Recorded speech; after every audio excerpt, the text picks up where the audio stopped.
everybody, welcome to another video that we're going to put out some content. In this case, I want to talk a little bit about one of the terms and tools that we use when sharpening clipper blades. The tool that we're going to talk about a little bit is the rub block. When I started in this industry, these were also known as paperweights or doorstops. People had them, but they had no idea why they bought it or what it was going to be for. So we want to put a little more definition to that and make it so that it's a very vital, usable tool in your business. Also give some insight into those that are watching that maybe use these tools as far as clippers and clipper blades, about the length of, call it perfection, that we're trying to achieve when we're sharpening clipper blades. One of the terms that we get out there and use a lot is that clipper blades are hollow ground when we sharpen them. Now, what does that mean? Well, it means that we're going to put onto a specialized plate and put a hollow shape into that blade from the tip of the teeth through the rail so that it has positive height at the tips and at the rear of what that blade is. Now, if we do that to both the comb and the cutter, and we put those together and they start rubbing on each other, the idea is that the high point, which would be at the tips and the back, are what make contact first. That's very important in the idea that when we put those together, we want them to start seating to each other. If you can kind of picture that we want those two pieces to actually match perfectly every single tooth. We've got a lot of scissors, we'll call them, laid out next to each other, and they need to cut in unison. The only way to do that is for them to seat naturally and perfectly to each other. Now we're working with metal and we're working with different grits and abrasives, so there can be some minor imperfections in that. Or by operator or by wear of their sharpening plate, there could be bigger problems that are being caused. So how do we know, or how can we see how that blade's going to seat without going through all the time, effort, and labor to put it all together, put it onto the clipper, to find out it doesn't cut? So one of the things we can do is we use our rub block. Now this is a piece of steel that's been machined or surface ground flat. In most cases then we take those where they come in with a lapping machine, and again make sure that it's extremely flat. Ours, now this one has a piece of felt on the back, but you can peel that off, and they are two-sided and can be used both ways. First thing we have to do is we want to have our clipper blade that we have sharpened, and then also the plate itself clean of oils. So we're going to use some rubbing alcohol and a towel. We'll come up here. It looks pretty shiny, it's metal, but we're going to see if there was anything on this surface. Now, why do we want it clean? Well, one, it opens up the pores of the metal. Now look at the black smuts that we took off of there. Now that is going to mute our result. It's going to make it harder to see what happens.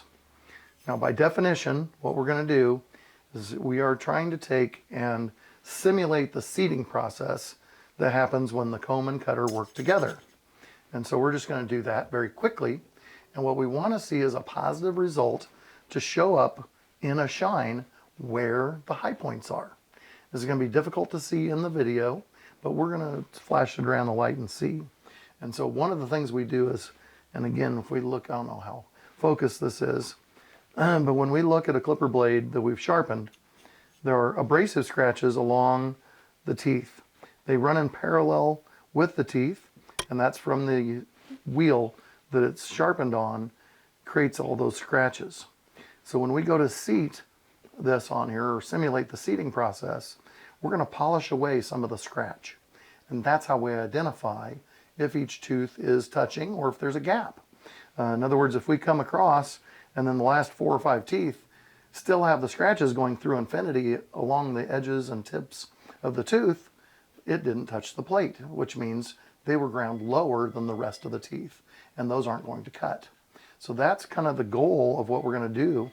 And so I just lay this down on our surface. We cleaned it already, and then I've already sharpened this blade, and so those scratches are there. I'm going to pretend like I'm the spring on a clipper blade. In our cases, we're going to run that spring around 3 pounds of tension, and I might just be a little aggressive to that, but I'm going to go ahead and move back and forth just like we would have when it's running on the clipper. Now in this process, again, the two pieces of metal rubbing on each other, it's going to start wearing on that surface. When I flip it over and I look in the light, what I'm hoping to see, and again, very difficult to see maybe in the camera, but we have the tips of every tooth are now clean of those abrasive scratches. And so as I tip it in the light, I even can see just a slight deeper amount of polish in the corners than in the center, kind of creating a crescent shape. That can be created based on my pressure that I used on the machine.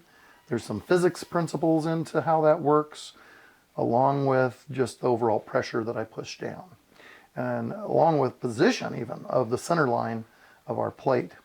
And so those things help create that pattern that we're looking for.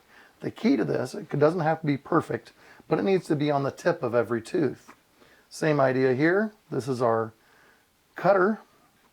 This one has not been sharpened, and you can see the wear from where it was running on the track of the comb. You can kind of see how that lines up when I flip it over.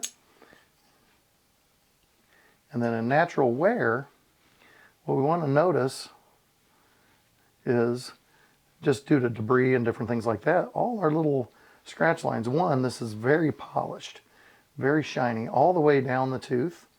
And there's some little side to side, call it wear marks on those teeth instead of the abrasive scratches that went front to back. Now a perfectly seated blade is going to get rid of that hollow grind that we had at the beginning and create a look like this, where our full cutting edge from comb to cutter are going to make contact. Think about the idea that when you use a pair of scissors, you can put it in the paper all the way open, start the cut all the way to the tip. So we want the same thing with a clipper blade. We want that tooth to have nice cutting edges all the way through. And again, if we do our principle behind what that rub block is going to do for us, is that we can see that before we've taken the time, effort, and labor to put it together. So again, hopefully that's a little insight into one of the steps that we do in sharpening clipper blades, but it's extremely important.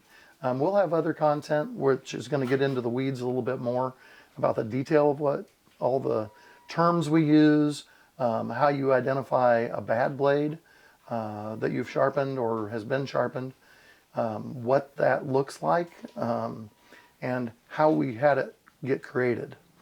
So there again, another video for another time, but very important to the process is how to read what that rub block tells us.